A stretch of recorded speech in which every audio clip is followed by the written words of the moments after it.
दोस्तों नमस्कार, मैं हूं एसबी सिंह उजागर और आप देख रहे हैं रत्न शिखा टाइम्स। दोस्तों आज का बुलेटिन अनार उत्पादक किसानों और व्यापारियों के लिए है। महाराष्ट्र से अनार उत्पादक किसान और इसका कारोबार करने वालों के लिए चौंकाने वाली खबर आ रही है। महाराष्ट्र में सोलापुर जिला अनार की खेती का गढ़ माना जाता है, लेकिन इन दिनों इस पर संकट के बादल मंडरा रहे हैं। अनार के बाग यकायक पिनहोल बेधक कीट के चलते सूखने लगे हैं। इस कीट का यहां बड़े पैमाने पर अटैक हुआ है। कीट के प्रभाव से बाग के बाग सूख रहे हैं। यदि इसी तरह से उक्त कीट का अटैक जारी रहा तो अनार के उत्पादन पर गहरा प्रभाव पड़ सकता है। खतरे की गंभीरता को देखते हुए दिल्ली से कृषि विशेषज्ञों की एक टीम सोलापुर के अनार बागान में अपना डेरा डाल चुकी है। हम आपको बता दें कि यहाँ का किसान सूखे की समस्या से पहले से ही झेल रहा है। अब यह कीट उसके लिए बड़ी आफत बनकर आया है। कीट अटैक के कारण यहां अनार का उत्पादन काफी कम हो गया है। किसानों के सामने जीविका का नया संकट खड़ा हो सकता है। हालात इतने खराब हो रहे हैं कि नुकसान का जायजा लेने के लिए केंद्र की एक टीम सोलापुर पहुंच चुकी है। राष्ट्रीय अनार अनुसंधान केंद्र के वैज्ञानिक इन दिनों किसानों को इस कीट का सामना करने का तरीका बता रहे हैं। महाराष्ट्र में व्यापक स्तर पर अनार की खेती होती है। सोलापुर को अनार का कटोरा भी कहा जाता है। लोगों के मन में बस एक ही सवाल है कि आखिर इस सबके पीछे की वजह क्या है। सोलापुर स्थित राष्ट्रीय अनार अनुसंधान केंद्र के वैज्ञानिक डॉक्टर सोमनाथ पोखरे के अनुसार पिछले 2 साल से इस कीट का अटैक ज्यादा हो रहा है। इसकी वजह जलवायु परिवर्तन है। अक्टूबर और नवंबर में पहले बारिश नहीं होती थी, लेकिन पिछले 2 साल से इन 2 महीनों में यहां अच्छी बारिश हुई है। यही इस रोग की प्रमुख वजह बताई जा रही है। वेदर चेंज की वजह से इसका असर ज्यादा हो रहा है। यह कीड़ा अनार के तनों में छेद कर देता है, जिससे पौधा सूखने लगता है।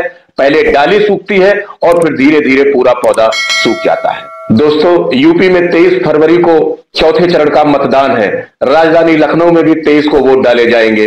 रत्न शिखा टाइम्स परिवार आप सभी से लोकतंत्र के महा उत्सव में यानी मतदान में भाग लेने की अपील करता है। विद्यास्थली कनार इंटर कॉलेज माल मलियाबाद के छात्रों व शिक्षकों ने सोमवार को मतदाताओं को जागरूक करने के लिए मार्च पास किया। देखें ये वीडियो। छोड़ो सारे काम, पहले करो मतदान। मेरा मन मेरा मतदान, मेरा मन मेरा मतदान।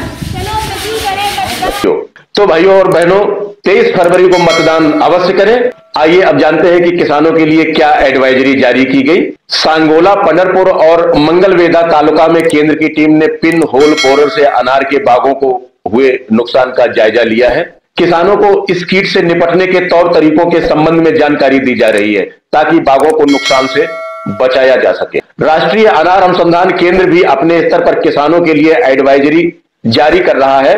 वैज्ञानिकों के मुताबिक इसे 3 तरह के स्प्रे, पेस्टिंग एवं ड्रिंचिंग तकनीक से काबू किया जा सकता है। पेस्टिंग में कुछ दवाइयों का पेस्ट बनाकर तनों पर लगाना होता है, जबकि ड्रिंचिंग में जड़ों के जरिए दवा दी जाती है। कृषि वैज्ञानिकों का कहना है कि अनार की खेती शुष्क या अर्ध शुष्क मौसम में अच्छी होती है, इसलिए बेहतरीन गुणवत्ता वाले अनार का उत्पादन करने के लिए सोलापुर जिले की जलवायु और मिट्टी दोनों मुफीद मानी जाती है। बताते हैं कि 70 के दशक में यहां सूखा पड़ा था। इसके बाद सरकार ने अनार की खेती को बढ़ाने पर जोर दिया है।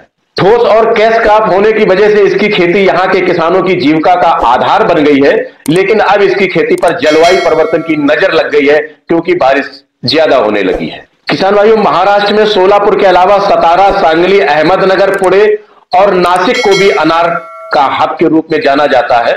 सोलापुर अनार को 2016 में जियोग्राफिकल इंडिकेशन टैग मिल चुका है। अब यहां इसकी खेती को बचाने के लिए कृषि वैज्ञानिक और किसान दोनों जद्दोजहद कर रहे हैं। नई दिल्ली से वैज्ञानिकों की एक टीम ने मंगलवेढा क्षेत्र के धर्म गांव रोड पर अनार के बागों का निरीक्षण किया। किसानों की मदद के लिए केंद्र को रिपोर्ट भेजने का आश्वासन दिया गया है। कृषि वैज्ञानिक राघवेंद्र देव बर्मन ने किसानों को बताया कि वह इमामेक्टिन बेंजोएट 2 ग्राम और प्रोपिकोनोजोल 2 मिलीलीटर प्रति लीटर पानी में मिलाकर छिड़काव करें। इसके अलावा निराई गुड़ाई करने से पहले ट्रंक को जमीन से 2 फीट दूर शाखा पर 4 किलो लाल मिट्टी, 20 मिलीलीटर इमामेक्टिन बेंजोएट और 25 ग्राम कॉपर ऑक्सीक्लोराइड 10 लीटर पानी में लेप करना चाहिए। साथ ही 10% बोर्डो मिश्रण को बारी बारी से इस्तेमाल करें। इसके अलावा किसानों को सीधे राष्ट्रीय अनुसंधान संस्थान केंद्र के वैज्ञानिकों से भी संपर्क करने की सलाह दी गई है। किसान भाइयों, आप किसी भी प्रदेश के हों, लेकिन यदि छोटे या बड़े स्तर पर अनार उत्पादन कर रहे हैं तो उक्त एडवाइजरी पर ध्यान दें और अपने बागान को कीट का अटैक होने से पहले सुरक्षित करें, क्योंकि यह बीमारी बहुत जल्दी एक स्थान से दूसरे स्थान तक पहुंच जाती है। आज के बुलेटिन में बस इतना ही। देखते रहिए रत्न शिखा टाइम्स। रत्न शिखा टाइम्स, देश के किसानों की आवाज।